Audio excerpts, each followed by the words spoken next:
बांसिनानो दा ओंखायनो आङो बुंदों जोंनि लाइमोनफोरखौ नैबे बुब्लिया नैबे टाइमानो जाहैबाय गावनि जिउखौ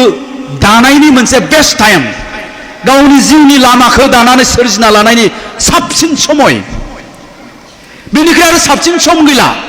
बे बारग'लाङोब्लाथाय ओजोंहाय गैलिया दा बेखायनो बे समखौ आद्रि दा खालाम बेबायदि बैसोआव नंगौ खालि रंजा बाजा आला दिङा ओरै ओरै देखायनोखौल' लुबैयो दा खोथाया जाबाय मा रंजाबाय था बाजाबाय था बिफायानो बाइक होदों बिफायानो मबाइल होदों थाखा फैसा गिदिंबाय था गिदिंबाय था गिदिंबाय था गोसोथोनाया इखौ लाज्रांलाय इखौ गारलाय इखौ लाज्रां इखौ गिदिंबाय गिदिंबाय था गिदिंबाय था गिदिंबाय था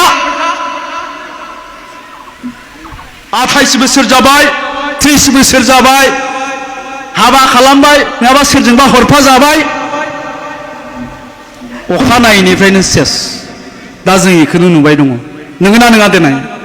दा बेखायनो होनदों खस्थ' खालाम 25 बोसोरसिम